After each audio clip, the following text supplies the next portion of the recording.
Students, हम BSc part first year के जो बॉटनी का सेकंड पेपर है माइक्रोबायोलॉजी एंड प्लांट पैथोलॉजी, उसका टॉपिक न्यूट्रिशन इन बैक्टीरिया पढ़ रहे थे, जीवाणुओं में पोषण। तो जीवाणुओं में पोषण के प्रथम जो भाग था उसमें हमने स्वपोषी जीवाणुओं के बारे में अध्ययन किया।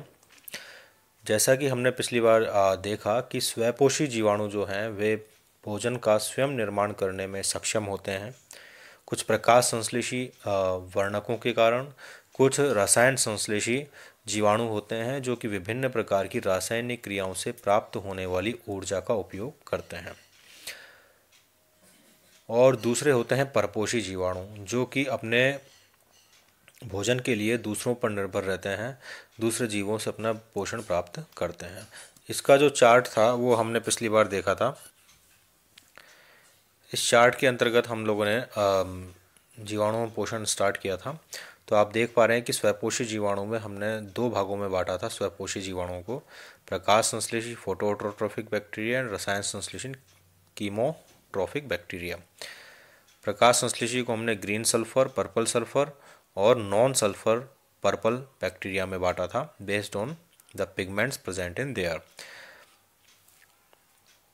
कीमोऑटोट्रोफिक बैक्टीरिया को भी हमने सल्फर बैक्टीरिया, उस पर जो जिस तत्व का ये उपयोग करते हैं, अर्थात जिस तत्व या यौगिक का रासायनिक क्रिया में योगदान होता है जिससे कि एनर्जी निकलती है, उस तत्व के आधार पर इनका नाम रख दिया गया है। जैसे सल्फ़र जो है बैक्टीरिया वह सल्फ़र का उपयोग करते हैं, जो इनमें केमिकल रिएक्शन देखी थी उसमें भी।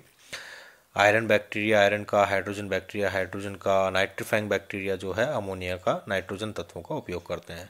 नाइट्रीफाइंग बैक्टीरिया में हमने दो देखे कि अमोनिया से नाइट्राइट में परिवर्तित करने वाला और नाइट्राइट को नाइट्रेट में परिवर्तित करने वाले जो जीवाणु हैं उनको। आज हम सेकंड पार्ट में परपोषी जीवाणुओं के बारे में बात करेंगे। परपोषी जीवाणुओं को तीन भागों में बांटा गया है: पैरासिटिक या परजीवी जीवाणु, सैप्रोफिटिक या मृतोपजीवी जीवाणु और सिम्बायोटिक या सहजीवी जीवाणु।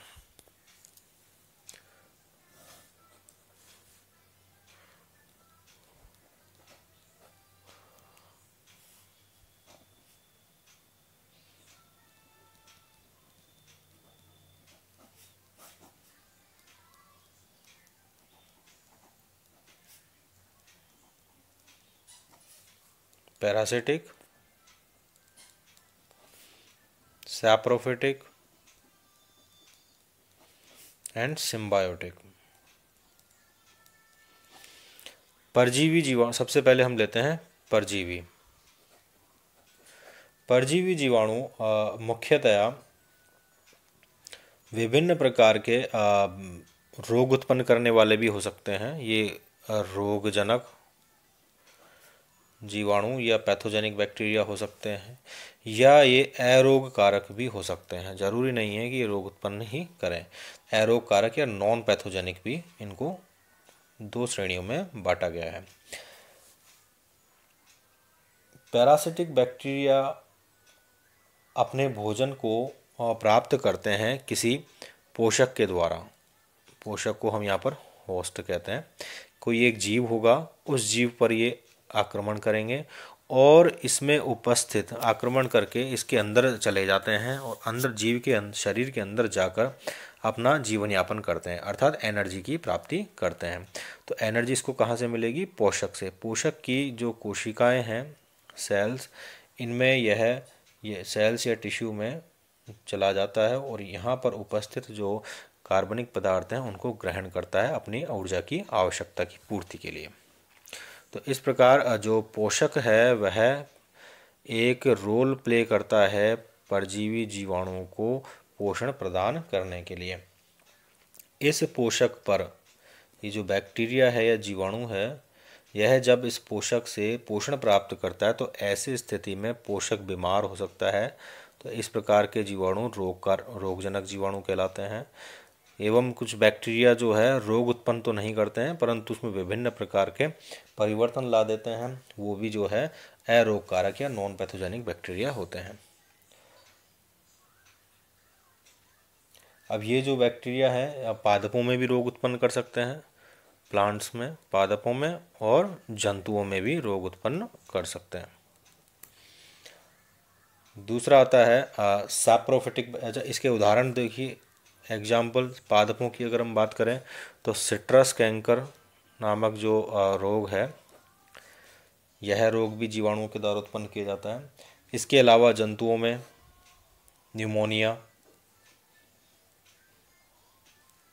टाइफाइड, ये जो हैं रोग के या निमोनिया टाइफाइड जो रोग हैं, ये इसके उदाहरण हैं।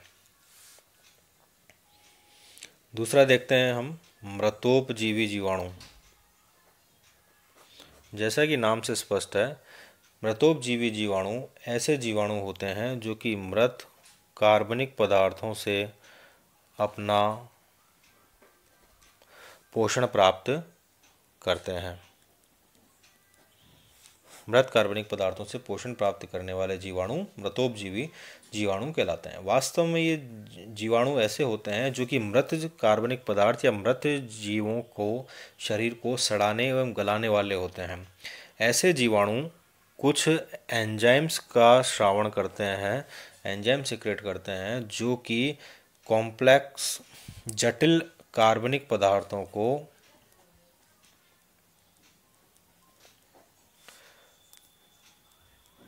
सरल अकार्बनिक पदार्थों में परिवर्तित कर देते हैं। अब ये जो परिवर्तन होगा, इसमें निकलेगी एनर्जी। इस एनर्जी का जो है उपयोग अपना वो अपने जो है जीवन यापन हेतु कर लेते हैं। मृतोपजीवी जो बैक्टीरिया है, इनके द्वारा कार्बोहाइड्रेट एवं प्रोटीन का जो डिकम्पोजिशन है, अपघटन है, या जटिल कार्बनिक पदार्थों का अपघटन करके उनको सरल कार्बनिक पदार्थों में परिवर्तित करने वाले ये जो प्रक्रिया है, यह प्रक्रिया दो तरीके से इसको फेमस है। नंबर 1 फर्मेंटेशन या किण्वन, और नंबर 2 पेट्रिफिकेशन या प्यूयन। पेट्रीफैक्शन या पूयन, ये दोनों प्रक्रिया। अब ये क्या हैं?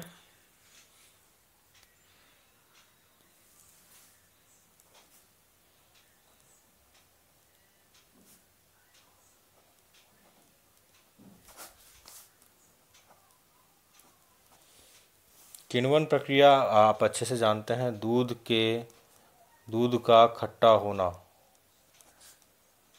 यह इसका एक एग्जाम्पल है। यह प्रक्रिया भी हम जानते हैं कि लैक्टोबैसिलस नामक जीवाणुओं द्वारा होती है। ये जो जीवाणु होते हैं लैक्टोज को लैक्टिक अम्ल में बदल देते हैं और इसमें कार्बन डाइऑक्साइड गैस निकलती है। ये जो प्रक्रिया है किण्वन कहलाती है। तो इस प्रकार ये जो लैक्टोस या कार्बोहाइड्रेट है, लैक्टोस कार्बोहाइड्रेट, उसको परिवर्तित कर देते हैं लैक्टिक एसिड में। तो यह प्रक्रिया फर्मेंटेशन कहलाती है। दूसरी बात की थी हमने पूयन या पेट्रीफैक्शन। इसमें प्रारंभिक प्रावस्थाओं में प्रोटीन का अपचयन होता है, रिडक्शन होता है। और रिडक्शन प्रोटीन का किस में होगा? पॉलीपेप्टाइड है, अगर प्रोटीन को हम पॉलीपेप्टाइड चेन को हम प्रोटीन कहते हैं। पॉलीपेप्टाइड जो है डाइपेप्टाइड, ठीक है, पेप्टोन एवं अंत में अमीनो अम्लों में हो जाता है। तो यह एनारोबिक जो बैक्टीरिया होते हैं उनके द्वारा किया जाता है, जो कि एंजाइम्स के द्वारा होंगे। और ये जो अमीनो एसिड हैं बाद में दूसरे जो एरोबिक जीवाणु होते हैं उनके द्वारा सरल पदार्थों में बदल दिए जाते हैं। सरल पदार्थ जैसे अमोनिया है, हाइड्रोजन है, नाइट्रोजन है, तो अमोनिफिकेशन भी ये करते हैं। तो पेट्रीफैक्शन एंड फर्मेंटेशन, ये जो प्रक्रियाएं हैं, दोनों प्रक्रियाएं मृतोपजीवी जीवाणुओं द्वारा की जाती हैं। अब जो तीसरा था अपनी कैटेगरी में सहजीवी जीवाणु। सहजीवी जीवाणु का एक मुख्य उदाहरण है राइजोबियम जीवाणु। राइजोबियम जीवाणु जो है लेग्यूमिनेसी कुल के पादपों में कि जड़ों में पाया जाता है। जड़ों में रूट नोड्यूल्स उत्पन्न होते हैं और उन रूट नोड्यूल्स में जो है यह जीवाणु पाया जाता है। ये जीवाणु क्या करेंगे कि स्वतंत्र जो नाइट्रोजन है, मॉलिक्यूलर नाइट्रोजन, उसको उसके यौगिकों में बदल देते हैं।